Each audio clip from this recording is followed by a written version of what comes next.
Chainsaw Man, the anime everyone is talking about. The manga has recently taken up space on my bookshelf for the last few weeks and I couldn't be happier. The amount of hype this anime has right now is up the roof. Everyone's expecting great animation this year when it comes out, and rightfully so. With how good the manga has been lately, I can see why it has gotten to this point. At first I was skeptical, but honestly, after just finishing it not too long ago, I couldn't be more hyped. I'm part of the hype train now. I can't become unhyped at this point. I'm just on cloud 9 with how I hope it's gonna be. It basically starts a story, just a quick little rundown for those that don't know, is of a main character called Denji who has to pay off a debt to the Yakuza that was left by his dad, and thus he is forced to do a bunch of crazy shit like sell his body parts or fight devils in order to gain money, or sell the parts to the Yakuza to bring his debt down. And then one day he's told by the Yakuza to go to a warehouse to kill a devil, when really he's the one they were going to try and kill because they had already been taken over by a devil themselves. So it was like a setup. And so at the end of the day he is killed alongside his little pet dog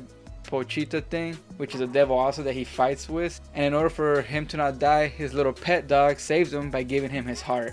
And that's how the story of Chainsaw Man begins. Quick little rundown basically.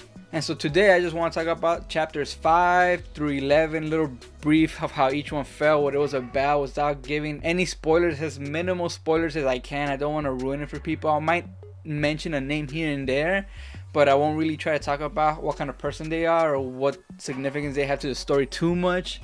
I try to leave a lot of blank points so you guys can go and read it yourself and get that first initial impression of excitement when you watch it or when you read it. Sorry about that. I'm already fucking hoping it's out. Now volume 5 through 7 is where you see the appearance of the first real villain within the show that has a lot of depth, because in the last volumes it's a lot of like mindless monsters, a lot of mindless devils, so it doesn't really hit as much. It almost just feels like any almost normal anime hunter type show. But in these next few volumes we start to creep into more aware devils, along with some more that are allies with Denji and are put into a power group in the organization he's with to kill the devils. So in volume 5, the first half of the chapter is focusing a good bit on revenge. The characters are fighting for the people they lost, trying to quench that thirst for blood, beginning with the sword devil, one of the more aware devils I was talking about earlier that came into the picture, or they also call him the katana man devil, which is, I guess, you know, sword devil, katana, same thing, just different languages. He's basically after Denji, who is Chainsaw Man, for killing his grandpa, who was the Yakuza boss in the beginning of volume 1 that was killed by another devil, but he thinks Denji killed him, which he didn't kill him, but he sliced him up when he was a zombie already, for those that have already read the first few volumes. So in that volume the fight ensues, they start getting down, the dude's fucking Denji up, Denji's not sure what to do. It's the first time he fights somebody that's kind of similar to him. They also call them fiends, basically when a devil takes over a human body, but the devil's still kind of in control. It's a little, I got a little confused on that part because they don't call Denji a fiend, they don't consider him a fiend, I guess because Pochito's gone. But they consider other characters like Power a fiend because the one who controls the actual devil, but they keep their human characteristics. So similar to Denji, but I guess it just depends who's in control. But what I liked the most about this volume was how the fight scenes, once they bring in the more aware devils, are extremely intense. There's a lot of dialogue going back and forth with the characters, and not boring dialogue either. There's a lot of good points, a lot of feelings going back and forth, even if they both look, you know, like monsters. It's not just mindless fighting and aggression and just, you know, goriness. They stop and they talk some shit, and you know, they have some dialogue of fucking, you killed my father and all this shit. He's like, no, fuck, I didn't. And then they get back to fucking each other up, and it's good. It's not too much and it's not too little. It's almost like it's well executed. So I mentioned that fight because it won't be the last time we get to see this type of scene happen, and it somewhat leads to the next person Denji meets, which is another fiend, I guess would be the proper term they are called. I don't know if they're like Chainsaw Man exactly, but this is more in chapter 6. Once around the end of chapter 5, chapter 6, we see a girl named Reese. She's a short-haired, very outgoing. She takes a liking to Denji.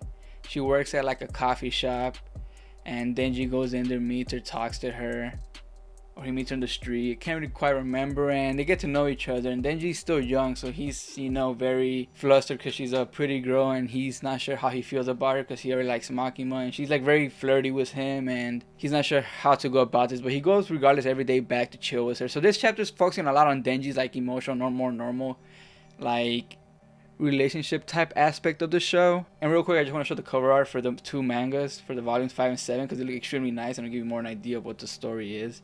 for each volume. So here real quick on volume 5, we could see this is the cover art, and it makes sense because that's basically what happens in the show. He's just basically just fucking people. That's the katana devil I was talking about earlier.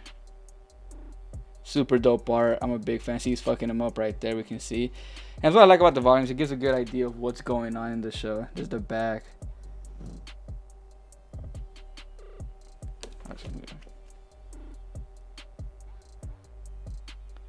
Super dope. Like I was saying, in volume 6 is when he meets Reese, and this is her basically. Super dope artwork, super dope. And by the cover art, you can already get an idea of what kind of person she is and what's going on with her. So as time goes on, like I was saying, season 6 and volume 6, that's basically what it's about. It's just him meeting that girl, and it turns out she's similar to who he is. And I don't want to go too into what happens too much after that. I want to kind of let you guys read it. Obviously, you can kind of tell by the volume cover art. It's almost like a spoiler in itself, but I don't want to talk about too much what kind of person she is and what she means to the story as a whole. So as the story goes on, I start to notice how Denji struggles a lot with himself and with his like mental health almost in a way, I guess, because of the way he grew up. So I kind of feel bad for him, how he doesn't know how to act socially with people, with women, with even friends, with people. And I think turned into a devil, he's even become very isolated and can't really feel things, and questions if it's because of the devil or is it because of the life he grew up in. I can't even tell at the time really, because of the way he grew up. Most people would become numb to a lot of things. His having to go through starvation, sell his body parts, a bunch of shit, lose everything, his family, friends, whatever.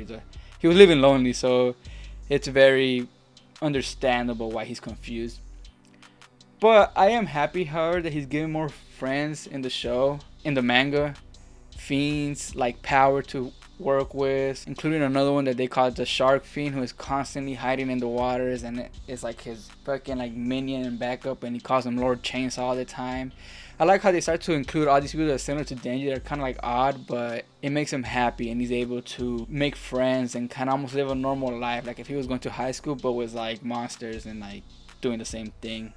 The closest to normalcy he'll ever get. So that's basically the gist of those volumes. Now volumes 7 and 8 are more talking about the other characters. They don't focus on Denji too much. They start to really talk about the plot and what's going on there. Usually when a lot of fights happen, Makima tries to cover it up by silencing the news people and making sure no one knows what happened and making everything look like an accident. They don't want the media to know, or the world to know, that Chainsaw Man exists and that he's in Japan. But in the last chapters, it leaks out to the public, and because that the rest of the world knows that Chainsaw Man is based in Japan, and for some reason he becomes a topic of interest for the rest of the world. They're trying to acquire him, and at this point I don't know why. They don't give any clues as to why really. Chainsaw Man is so light. You know he's important for some reason, obviously, the fucking main character, but they don't really give enough of a lead to really for you to try to make an assumption of who he could be. You know, is he a fucking god, or what the fuck is he? You know what I mean? Is it because of Makima that they want him? Is it just because he's Makima's pet? Like, I couldn't think of any reason why. And at the end, it really caught me a little off guard of why, but not the most. But it was well put. And I like how they also started to introduce more, not I want to say religious aspects to it, but with the word devil, there was a little twist with a new character called the Angel Devil. A very interesting character, to say the least. He's a devil basically, obviously, with the features of an angel. He has wings, a halo, and he isn't hostile towards people either, which is very interesting. So he's almost like calm and loving in a way, and they show his way of being in volumes 7 and 8. And not only do they start introducing all these extra characters in volume 7 and 8, once you get to like around the middle of 8 and 9, it's packed with a lot more action than the last few volumes. In the last like 1 or 2, where there's a lot of dialogue. And I'm talking about consistent badass fight. Denji is being his usual self, down to fight no matter what, like always. He doesn't give a fuck, all in the name of Makima and boredom. Sometimes even just because he's not sure what else to do with himself except just fight because he has to. But these chapters are focusing on how important Denji is as a character, and who are the devils exactly, where do they come from, what happens when a devil does a contract, what does a contract even mean, why are they in the human world to begin with. The manga really speeds up here around the last few volumes, 8, 9, and 10, and up to 11. It just gets extremely fast. They just start doing climax after climax with a whole bunch of plot points revealed. We get a lot of backstory on all the characters we've come across. Makima, Denji, Power, the Angel Devil, the Fiends, the Shark guy, one that looks like a fucking crow. I mean, like a bunch of characters. They go through all of them, and they spend a perfect amount of time on each one. They don't dedicate a whole like volume to them, not even just one page, but enough pages so you get the quick idea of what kind of character they are. You almost get to know them on a personal level really fast. Even the ones that are shown briefly fighting Denji, they like to go back and talk of who they are and what is their motivation for being devil hunters. What was their motivation for going after Denji and becoming who they are in the present time and who they were before. A bunch of, you know, roundabout of the whole fucking sphere of the whole plot situation going on, where they're all attacking Denji. Since the countries have gotten word of that Chainsaw Man's there, they start sending the spies and the assassins, Russians, hitmen, bounty hunters, all that stuff, lone wolves, y'all hunt for Denji. And even with all this happening, they never say why they are even after him to begin with. They're just told to go after him, and they never really mention in the anime. They're really secretive about that shit. They keep this very, very well hidden for a while. Is it because he's a rare find between human and devil? Like I said, I never really could figure that out. That's basically what all these chapters consist of: fighting, anticipation, sadness, shock. Seeing what the characters have to go through in these chapters is truly just amazing to read for the first time. And these chapters leading up to the end, there's one part that I really liked that was just badass. There's a part where they are all forced into a corner, and for the first time you see fear in all the hearts of the devils and the humans. They are brought into a situation basically where the embodiment of fear is before their faces. It's extremely exciting. The author really knows how to just create a great moment where you're reading it and you forget everything that's around you and you're captivated, and before you know it, you finish the volume like 2 hours have passed. And what came after that situation where they were caught off guard and had to get out of, where they were all basically traumatized by a being, you could say, a moment in time where they truly all thought they were gonna die, and I honestly thought they were all gonna die. It was crazy.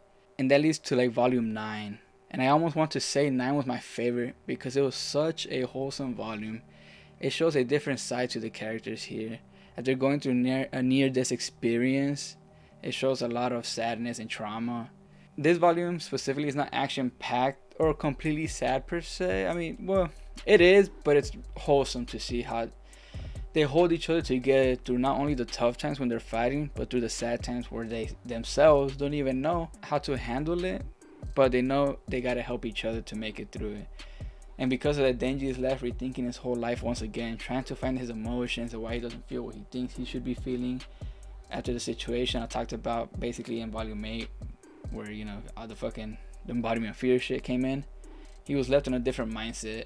And I really like in the manga panels how the author's really good here at depicting Denji's face of lostness and sadness and confusion. You can really feel the emotions he's feeling. I honestly got really invested in the manga and binged like the last 7 volumes in 2 days after that. Or not last 7 volumes, not last fucking 4 volumes, around there. I just got really into it. I lost track of everything. And finally, once I got to the last 2 volumes, it all starts to come crashing down so fast. It's like shock after shock after shock. Some shocks I did not like at all. I was extremely sad. I just hated it. But so much is revealed. Just about every mystery that I can think of is answered. Like literally everything in the last 2 volumes. And that's what I liked in a way. I wasn't left as much of a mystery. Obviously, there are some parts that I wanted to know. But it was nice to see that at the end of volume 11s, we get an end of part 1 page, which made me extremely happy because I was like, this can't be it. This can't be, like, it was a good ending already, but I was thinking there has to be more. Like, what about, you know, this person or that person? And, you know, is this how it is? But seeing that manga panel made me happy because it basically means there's gonna be a part 2. I looked it up and yep, it's already out. We already see that there's some chapters out, and as you can probably tell, it's all over social media. You see that the War Devil has come out as well, and I don't know much about it. I haven't read those chapters. I'm kind of letting it build up, and I do plan to read them soon, and I'll let you guys know my thoughts on them. On those chapters, I'll most likely just talk about them straight out and how I feel about the characters and what's happening in them, because it's just almost so exciting and to kind of go around that and not do any spoilers, and I just want to talk about it completely, which I think would be it. For now though, that's about all I got to say about the last few volumes and how I felt about every volume and how I felt about the manga as a whole and what it's all about. Thanks for watching. If you made it this far, go read Chainsaw Man. I really recommend it. You will not be disappointed. And well, that's about it. See you guys again next time. Peace.